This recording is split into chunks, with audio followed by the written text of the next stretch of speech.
Hello everyone, I hope you had a great spring break.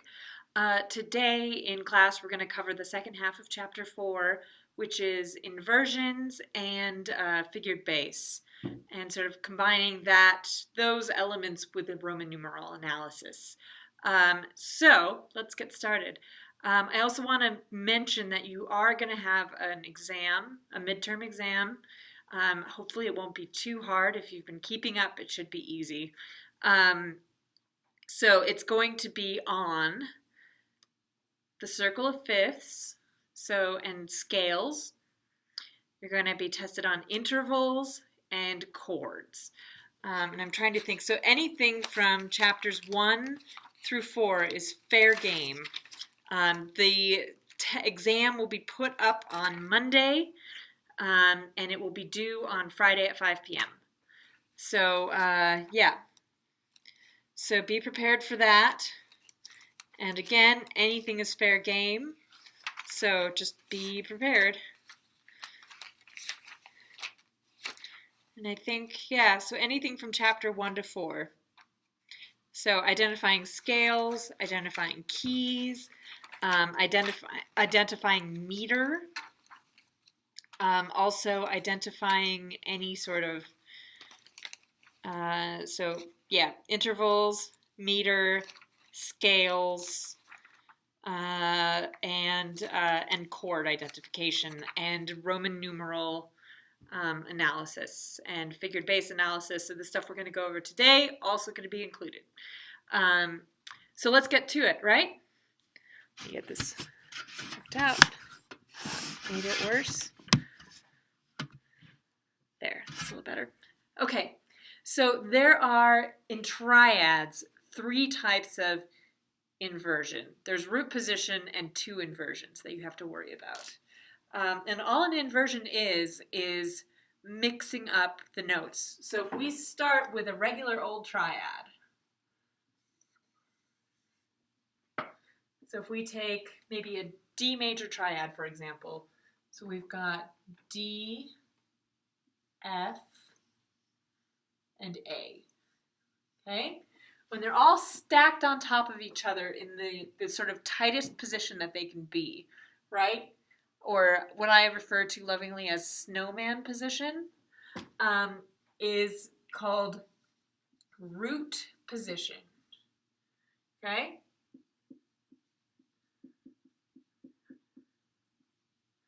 Now, the important thing about inversions, and these are called inversions,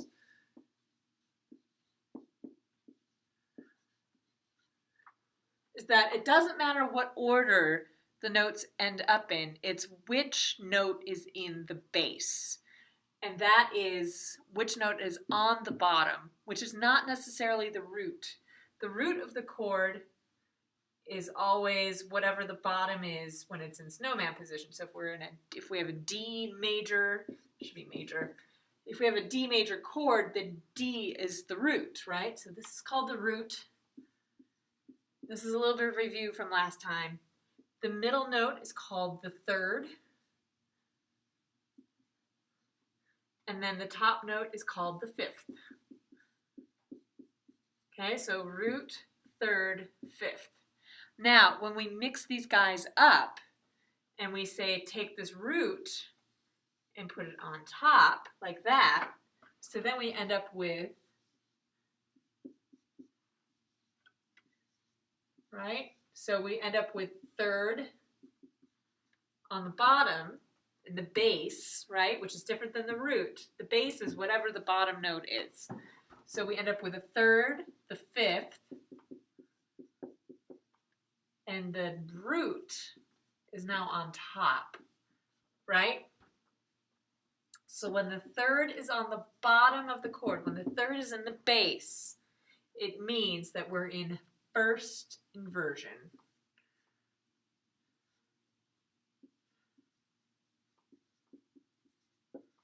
So again, when the root is in the base, right? If the root is in the base, we're in root position.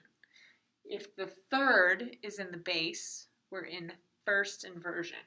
Now, you can guess that if the fifth is in the base, So we've got our D and our F sharp goes up here, right? We're in second inversion. So here's the fifth, root, third. All right?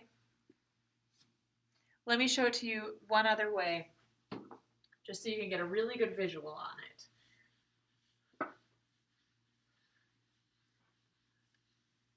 All right, so when I'm in root position, everything is stacked on top of each other in its closest possible form.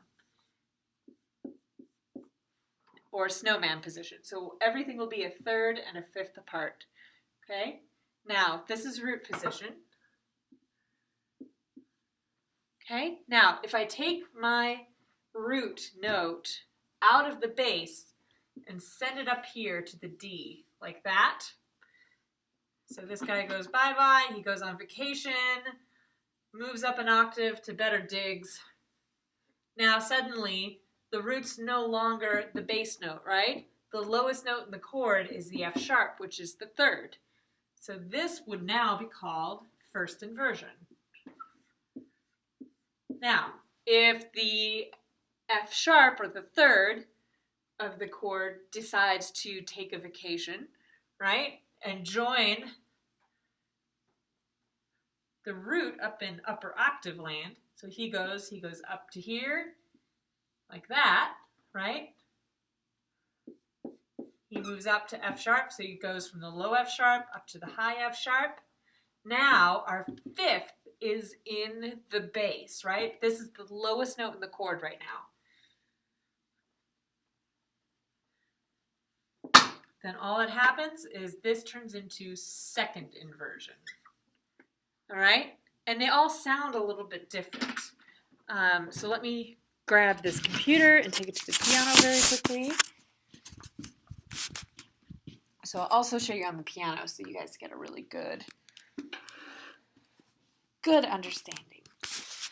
All right. So if we're looking at the piano, you can even just do C major. So if we've got our chord, C, E, D, right? This is root position. Now if this C decides to pop up here to this high C, right? Suddenly we don't have it anymore. It's way up here. Oops. That's what it sounds like. So it sounds a little bit disjointed. Now, if this bass note hops up to the higher E, way up here, we get like that. So we've got root, first, third, or second inversion. And I would recommend doing this on the piano because I think it will actually make things a little bit easier for you to understand. And of course, this applies in any key. So in C major, I'll show you in C major real quick.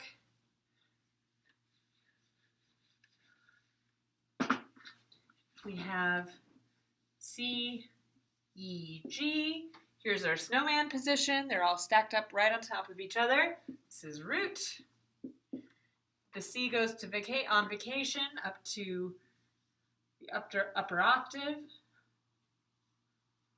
like that. Right, now our bass note is the third, and we'll be in first inversion. And then if this E also moves up, we've got G, C, and then E, our bass note, shoots up an octave and moves around. We're in second inversion. Now the important thing to note is these top notes could be in any position.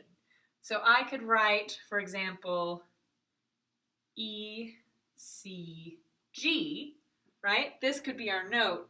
It would still be first inversion because the third is on the bass. So it just depends on what the bass is. Same with this. I could totally mess this up. This could be G, and this could be E, and then C's like way up here. this could be the chord. You could reverse these two. As long as G is on the bottom and is the bass, it means that the fifth is the bass note, and it'll still be second inversion. Same with root position, actually. Technically not. Root position is root position. It's a closed position. So don't mess with the root. But technically, you can do that. So C, you could put G way up here and E up here, right? So, but the root would still be the bass note. It would still be considered root position. And you will see this a lot, especially in music for like choir and string quartet, because it will all be spread out over a bunch of different instruments that play at different octaves. So there's no, it's pretty rare to get those notes like right on top of each other. So beyond that, there's a way a sort of shortcut way that Bach came up with to identify these different inversions. So it's kind of a shorthand. Let's see if I can find.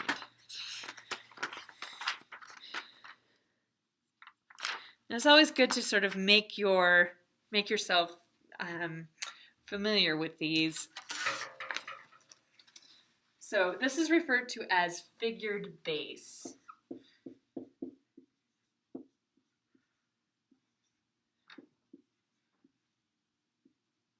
Just like that. So if we go back to our root position, C major triad, the way you'll see this written out to tell you that it's supposed to be root position is, well, actually you'll see nothing written out for root position. It's only the first and second inversion that, it's only inversions when you actually get the figured bass, but technically you may see this in your theory book because they want to test you. So technically the figured bass for root position, even though you never see it, is 5-3. Okay, other variations could be 3-3, 8-5-3, sometimes 5-5-3, 5-3-3, or 8-8-3. So you may see these other variations, although it is very unlikely. I'm gonna say I have managed to spend my whole life in music, and I have never seen any of these written in a score. So outside of your theory book, don't worry about them. Now, with first inversion, and there is a logic to this, so the spacing between the chord is a fifth, right? And then a third when it's in its sort of closest position, right? Now for first inversion, so this is root. If we have first inversion, what you're most likely going to see is 6, technically it's 6-3. You could also technically see 6-6, 8-6-3, 6-6-3, all of these variations. They're on page 81. Or 6-6-3-3. Technically, you may see these. Practically, the only thing you're going to see is 6-3, and we actually go even further to shorten it. And we erase the third and just call it 6. All right? But the way it's spaced out is that between the bass note, so you're counting from the bass note to the top note, you have a sixth. And then between the bass note and the middle note, you've got a third. All right? So that's how you differentiate it. Now if we go beyond that a little bit and go into second inversion, so we've got G, C, E, like that, right? So the fifth is in the bass. You'll see, practically speaking, you'll see a 6-4 written. Now you may also see 8-6-4, 6-6-4, or 6-4-4, but honestly, again, the chances of seeing that are very slim, pretty much just for the purposes of your theory book. Now we keep the 4, so when you see it from a very practical perspective, what you're going to see